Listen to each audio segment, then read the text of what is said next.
Volodymyr was born around 958 in a small village near Kiev, possibly Budnik or Budyatichi, in the heart of Kievan Rus, a rising kingdom in Eastern Europe. His father, Sviatoslav I, was a legendary warrior king of the Rurik dynasty, renowned for his shaved sides and long Slavic braid. Sviatoslav wasn't one to linger on the throne.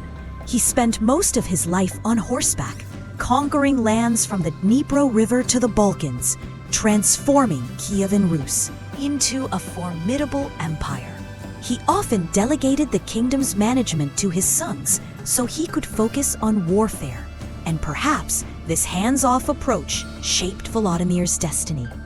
His mother, Malusha, was a more enigmatic figure. Likely hailing from distant Tmutarakan, she was recorded as a slave or servant in Sviatoslav's court. As she wasn't an official wife, her lowly status branded Volodymyr an illegitimate child in the eyes of many. This may have fueled a blend of insecurity and ambition in him, driving him to prove his worth. It's said that Malusha once served as a housekeeper for Sviatoslav's mother, Princess Olga, a formidable woman who famously razed a city to avenge her husband's death. Perhaps Olga's steely resolve coursed through Volodymyr's veins.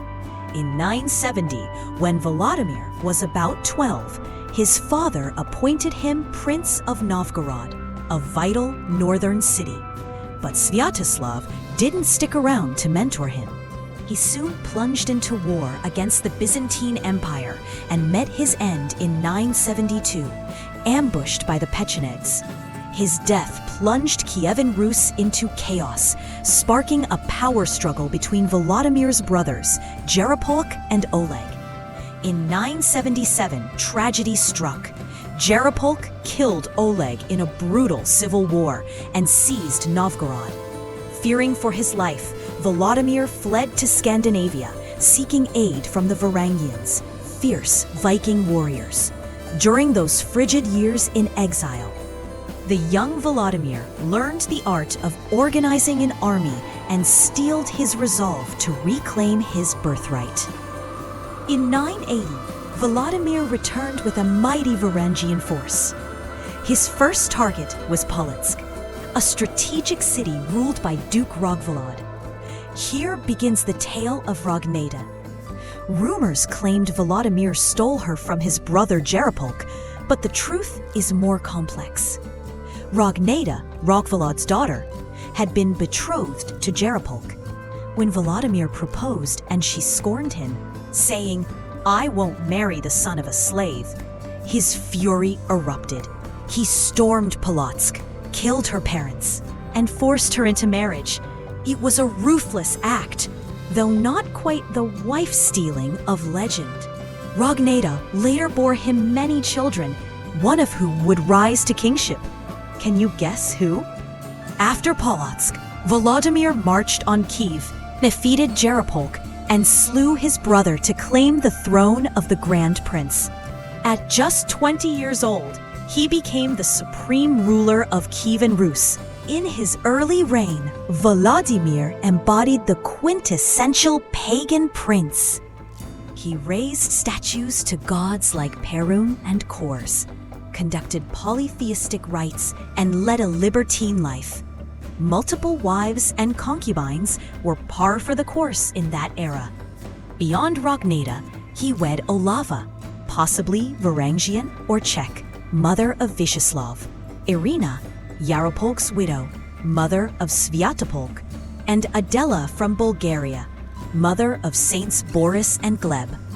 His brood grew to about 12 sons and numerous daughters, a mini army that would later bring him plenty of headaches. By 988, Volodymyr sought change. To strengthen his rule and forge ties with the Byzantine Empire, he chose Christianity as the state religion.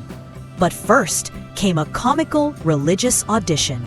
He dispatched envoys to explore various faiths. Islam intrigued him until he learned it banned alcohol.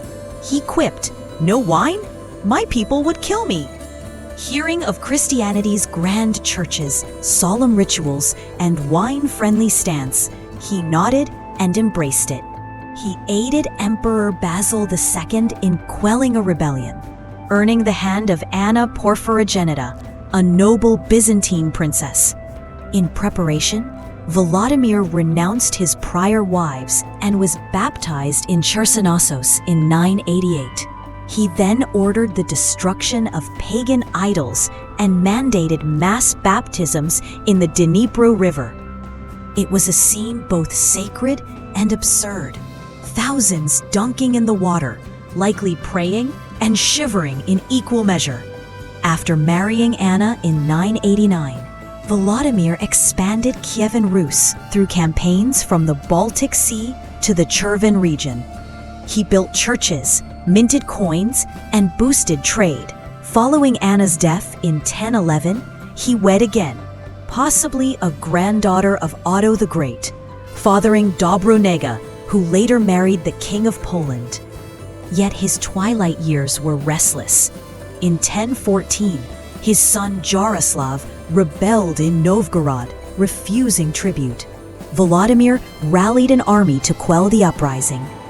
But on July 15, 1015, he died at Berestov near Kiev, leaving his sons to squabble over the kingdom.